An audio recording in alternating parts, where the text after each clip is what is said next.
how critical that is. We were able to create a board of education that cares about public education, and we were off to the races. And then we get hit with a worldwide health pandemic, the likes of which none of us have ever lived through. But if you want to know how important elections are and how important the consequences are, just think about the fact that it was either me or someone against vaccines, and exactly where we would be now, but for all of that work. Let me thank the KDP and all of you all for doing this safely today. We are not out of the woods of fighting the greatest battle of our lives. It's taken now 6,500 Kentuckians, more than World War I, World War II, and Vietnam put together. But because of our sacrifice, because of your sacrifice, that is far fewer than just about any other state. How we have handled this crisis says something about who we are, says something about our values, talks about who we are as people. And I want to thank each and every one of you for being such an incredible example. But how we've handled this virus has also put us on the national map, doing it with compassion, having our people come together, being able to manage things in a state that everybody wanted to claim was red and would do the same things as others. That's not who we are. It also has us poised for an amazing economic recovery. I can't tell you how excited I am and how good at least the news looks moving forward. We just had our highest sales tax month for April, not just since the beginning of the pandemic, but ever in the history of the Commonwealth, meaning we have more economic activity going on in April than ever before. Same for motor sales usage tax.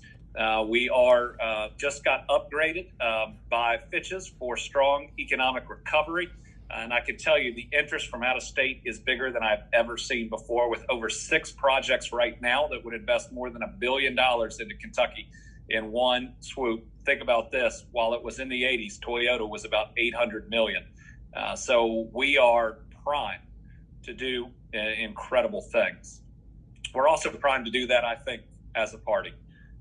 Yes, we've taken our licks. Yes, we've had a couple of tough elections. But listen, our work, the fact that we were able to win some big ones, has been the difference between life and death for many people, and also the difference between falling behind and prosperity. Through this pandemic, we've gotten more people signed up for healthcare than ever before, being able to see a doctor. We're expanding access into communities that were no longer that are no longer going to go unserved. We've changed the structure to rescue our rural hospitals to make sure they can not only stay open and thrive.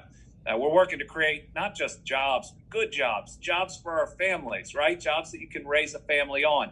Even in the pandemic last year, we were number 3 per capita in the country in new jobs announcements, and it's the second highest average wage for those jobs in our history. We have an opportunity to go places. And coming out of COVID, right, the world is going to be different. It is absolutely going to be different. Don't we want it to be better? Don't we want to be better? I believe Kentucky has a chance to more opportunity than I've ever seen when places like New York or LA and all their density are no longer attractive. I can't tell you the number of people that were at the Derby that talked about how much they'd heard about Kentucky over the last several years, and the number of people that were looking at coming to Kentucky permanently. This is our chance. This is our time. This is the opportunity to be so much greater than we ever thought was possible. Even with optimism, and I like to live my life with optimism, that's been challenging the last 14 months. I know that it's there, but it's only there if we grasp it. And our opportunity is also what we make of it. Is it going to be an opportunity that just give the fortunate that much more? Or is it going to be an opportunity for all of us? Is it going to be an opportunity we can make sure reaches each part of the state and every part of every city within our state? Is it going to be opportunity that for the first time is equitable, that we make sure that we can build wealth and prosperity everywhere? Is it going to be an opportunity where we continue to be filled with compassion to make sure that everybody's doing better than they did in the past and that people's basic needs are met? We got a real chance at that. And with the American Rescue Plan Act and everything that's coming, The federal government is giving us a chance, democratically led federal government, of true transformation. We've got water sewer projects going on. I hope we can bring clean water to every single Kentuckian, and that we can replace that aging infrastructure without raising your bills. We got a chance to bring the true infrastructure of the future, broadband, to every home, because of how important it is in education and business and healthcare. It needs to be everywhere. We got a chance to rebuild the literal building blocks of education, our schools, to create modern classrooms, to ensure that all of our children understand and can use the technology that's going to be required in the future. Folks, we have a shot, and I can't tell you how excited I am about it. But not everybody wants us to take advantage of this opportunity. Some care more about the numbers of R's or D's, mainly the number of R's, than they do about the good jobs available to our families. And that's why a strong Democratic Party in Kentucky is more important now than ever. And it starts where we are right here, with structure, with people being willing to put in the work. You think about the difference, our election, 5,500 votes, right, Lieutenant Governor? 5,500 votes.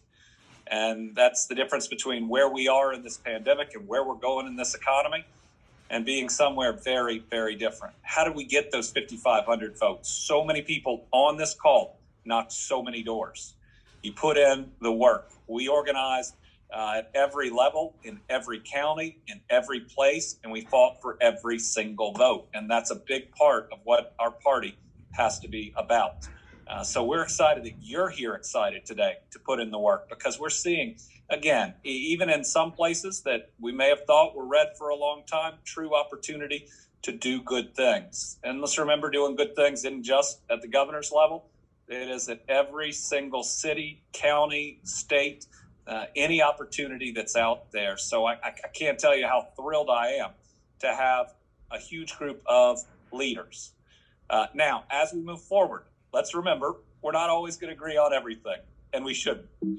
The difference between our party and the other right now is that we can and should be willing to listen to each other and to hear one another, and to understand, with everything we have been through, with all of our decisions being the difference between life and death for someone else, potentially their long-term health, surely the minor differences that we have, we can either resolve or we can learn to live with, knowing that our overall goals, those that we want to help, where we want to take this state and this country, is so important.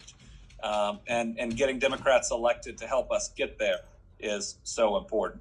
I've been saying lately, buckle up, because I believe that the next 14 months are going to be really, really, really bright. But again, it takes a lot of party work. It takes a lot of party organizing to get there. And it's going to take us a while, right? I mean, as we rebuild this party, as we start winning more elections, and we will, it's going to take a while to get there. So let's be willing to put in the hard work. Let's also have the right attitude, right? The work is going to take us being good partners to each other. It's going to take us being determined, but it's also going to take us being optimistic, positive, and creating the type of environment where other people want to come knock those doors with us. Folks, I am so deeply grateful to each and every one of you all this year. I can't tell you how much. It's been really special to be the governor of the Commonwealth of Kentucky, even in the darkest of times. I will tell you, I still, and I am going to baseball here in a little bit. We'll be driving home late at night, or I'll be up early in the morning, headed where we're headed, and I still see green lights all over this state, and it still means so much to me every single time, because it's a manifestation of how we care. It's a manifestation of us being better, and I think that everybody on this call wants that just as badly as I do. So this is our opportunity and our chance. It's our chance as a party. It's our chance as a Commonwealth. It's a chance for our economy. It's a chance for our people. It's a chance for our values. I think it's one that we absolutely have to grasp. And I'm going to be there every step of the way. We're going to be geared up to doing everything we can in 2022. And you can bet you're going to see us in another election in 2023. We'll have more news about that at a later date. Thank you all. Have an amazing day.